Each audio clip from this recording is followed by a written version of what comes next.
Hello, friends and foes, lovers and haters. Welcome to We Follow the Fickle Path, a story about ants,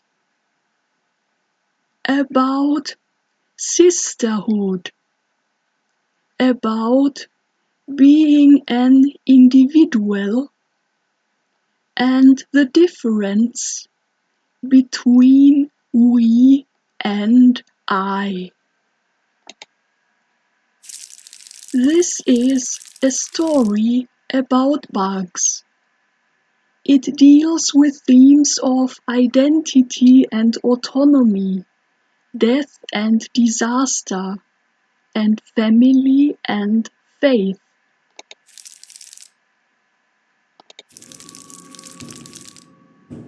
Doubt comes to you so easily when you are bored.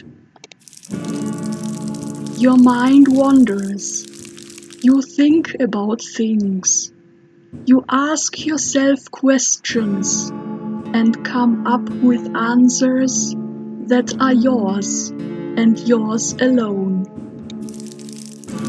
Sometimes I feel like this dubious boredom is itself just another expression of our shared existence and purpose.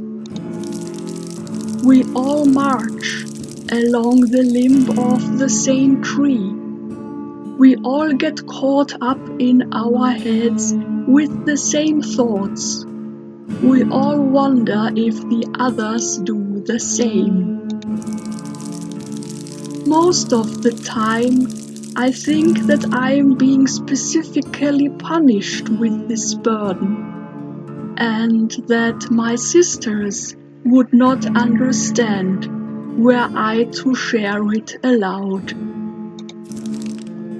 I doubt myself. So I am briefly glad to be interrupted by someone shouting my name. Sister 20, look out! I have 3 possibilities. I can freeze, duck, or dodge. I am cold, and so I freeze. I freeze in place. A moment later, my vision is flooded by a great branch, collapsing down mere inches in front of me. Oh no! All at once there is a panic. Sisters are screaming, reaching out, running.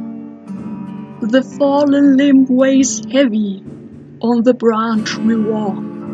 It dips, and I struggle to keep my balance.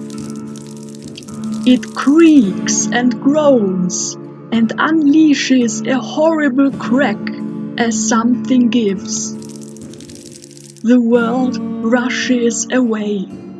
I'm falling. This is it. No! Never say never, sisters. Life goes on, and I am too young to die. We are too young to die. Keep moving on. I don't want to die. But I'm wrong. I realize I'm being flung upwards. The branch snapped in front of me, and the leftover stump is recoiling. I need to hold on. I need to hold on. I need to hold on. 3 times. That's triple. I grip as tightly as I can. I bite into the bark. Anything to stay put. There's a jolt, a painful whiplash that wrenches every joint in my body. But I hold.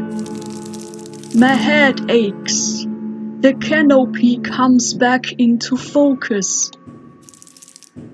It starts to rain.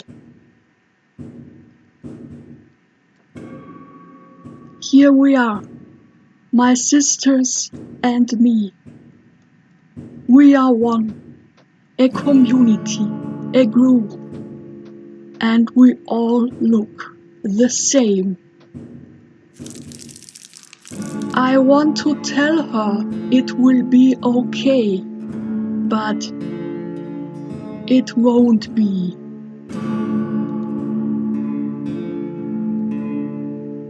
I don't think so.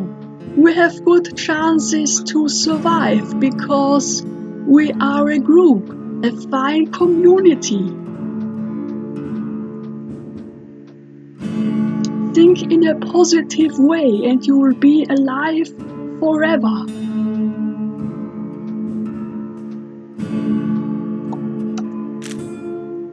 Sister! That's right. I am your sister.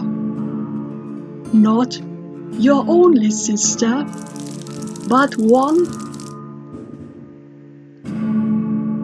of our community.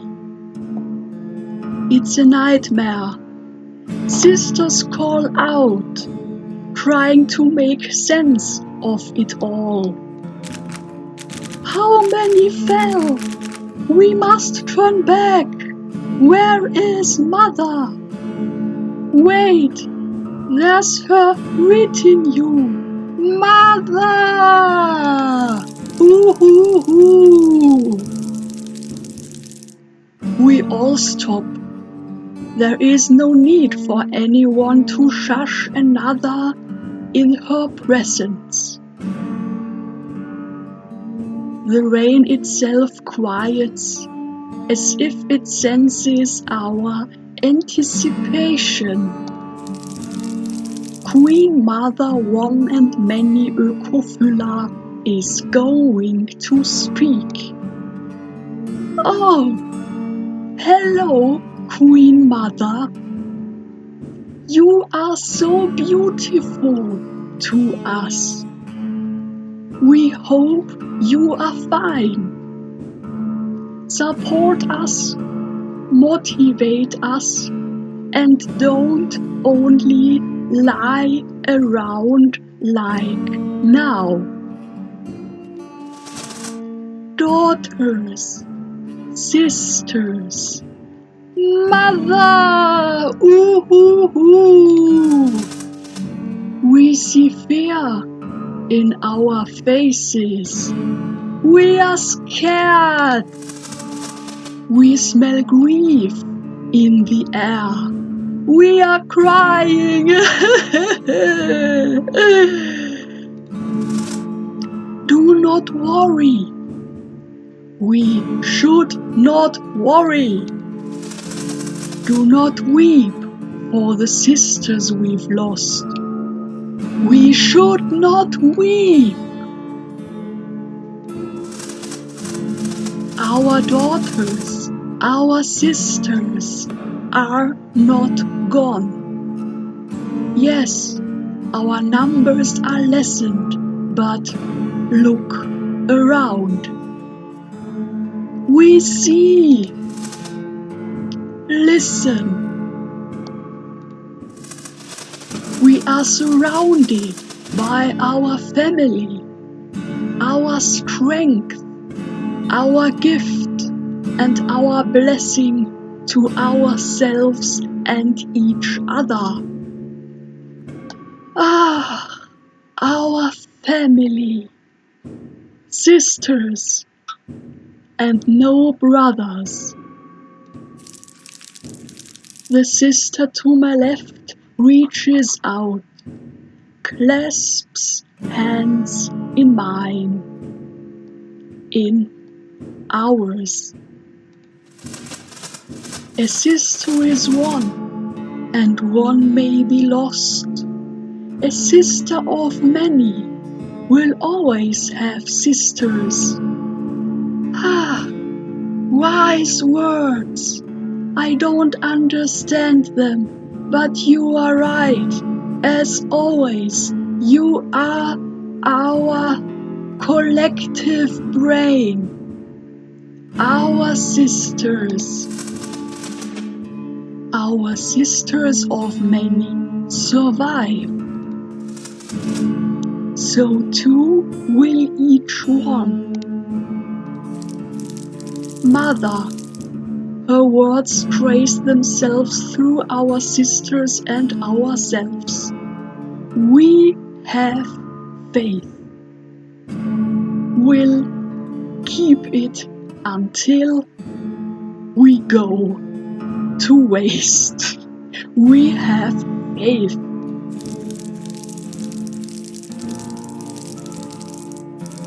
The feeling passes in waves.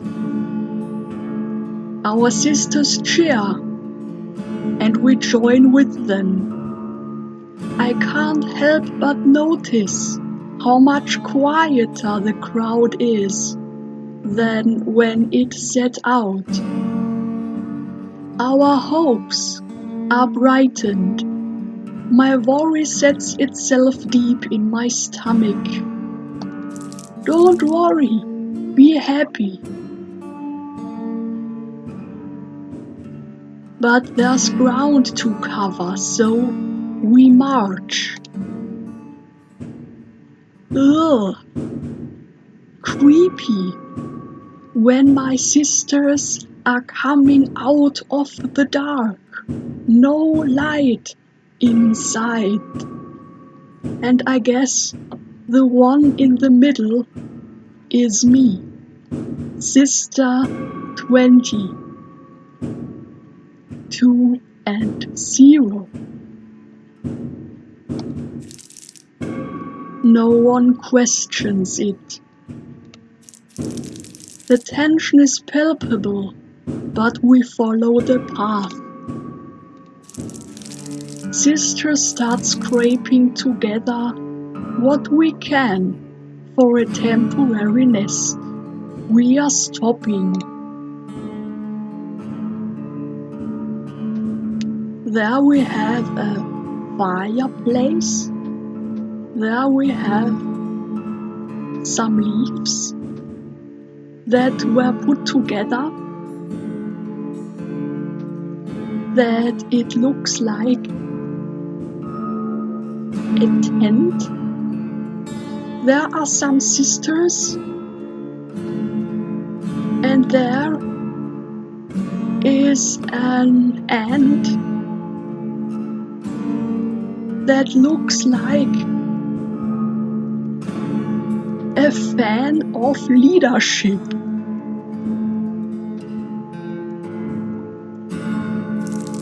Don't ignore me.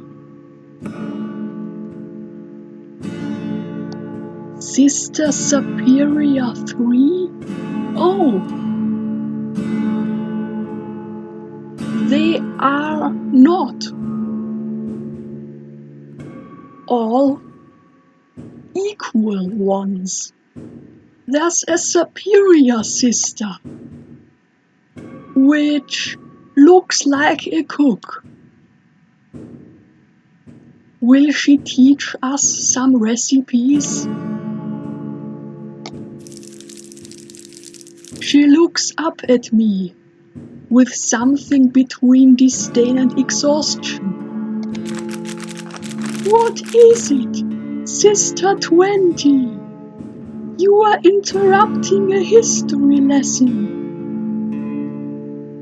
I'm nosy, curious, and never stop learning. May we listen? You surprise me, 20. But of course, take a seat with the other children. Why is this surprising? Do you think I'm not interested in the history of our sisters? I look around. seeing that the youngest among us is a 30 end. Children, you may be the eldest, but we are all adults here, sister. Do you? Sister 20, we are happy to have you, but please, try to keep your interruptions to a minimum. She tries to tell me in a very polite way that I should shut up. Very friendly, Sister Superior 3. I open my mouth to retort, but decide not to push it and find an empty spot in her audience. As we were saying, let's give peace a chance. No. The thing she's carrying in her right hand looks like a microphone, but I guess she's not a singer, although she looks like and sounds like a fan of John Lennon with Let's Give Peace a Chance. Yoko, we will never ever miss you. As we were saying, we are all our mother's children. Okay.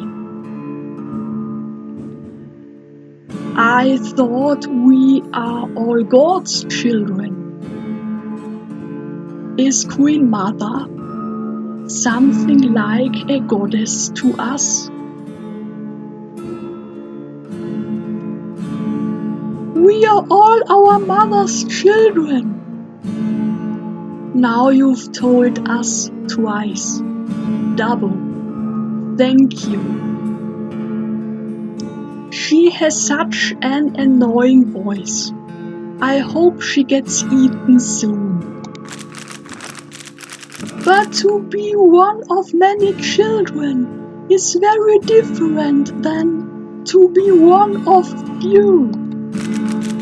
To be one of few is something that, of course, only a few of us have experienced. Fewer still remain who know what it is like to have been both. This must be philosophy. Is this a history lesson or an ego trip? Yes. This cook and with something like a microphone in her hand looks very self-confident to us. Mother had so few children initially. She raised us all on her own. She gave up her own body, even her gift of flight, all for our sake. Oh, what a great dude she is. She fed us with the nectar of her sacrifice. In return, we cared for her and cared for all of you. We are so thankful. One of the younger sisters in attendance speaks up. You were a sister nurse 3? Naturally, we all had to be back then. We were all but sisters. We had to do everything to ensure that our sisters-to-be would grow with only mother's guidance and not her direct care. And perhaps we did our job too well. You all grew to be so tall. There's a light wave of chuckles from the younger sisters. But yes, it was only after the first 10 ants had whatever that we took on more specific roles. We adapted to our growing needs and did the work we were most suited for. Some of you may even remember our late Sister Superior too, who was with us as recently as the 20 ends. She would have been proud to see you now. Applause, applause for me and Queen Mother. The nursery was our predilection before then, and we have been glad to see it grow under the guidance of others when our duty as superior took precedence. Will I become your president? One day, perhaps one of you will undertake the same duty and tell the same story to your own younger sisters.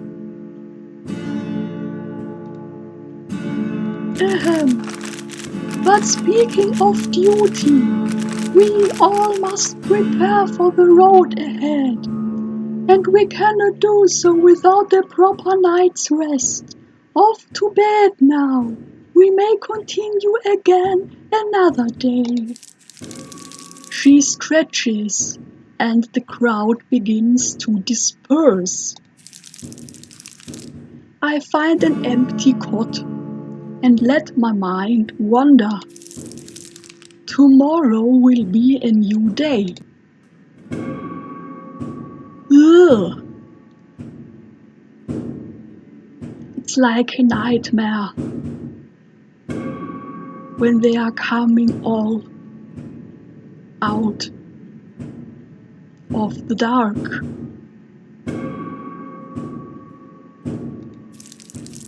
The mood is strange as we walk today. Sisters bask in idle chatter. They speak their minds without expecting answers.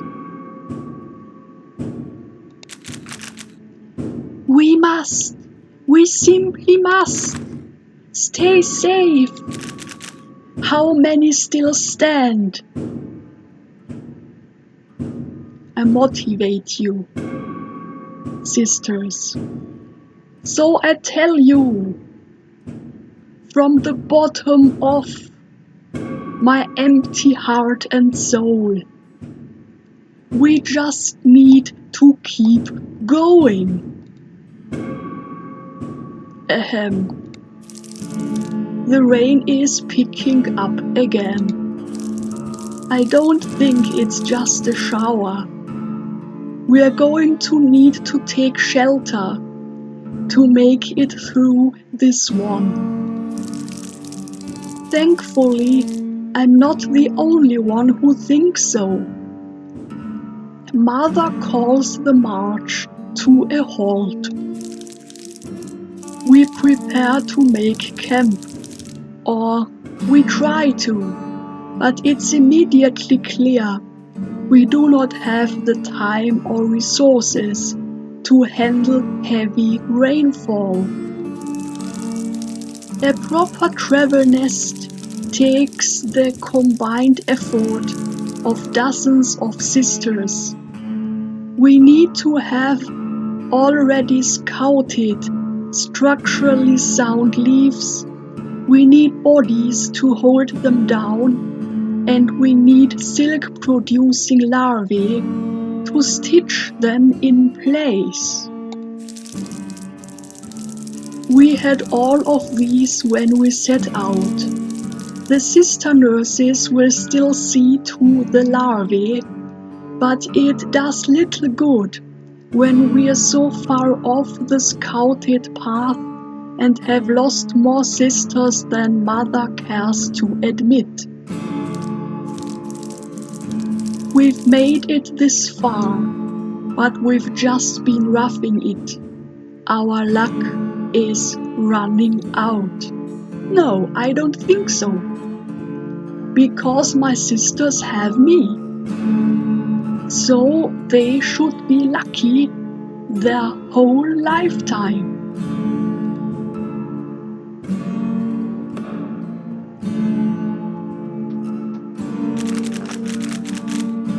Sister 20, how goes the scouting operation? Nothing yet.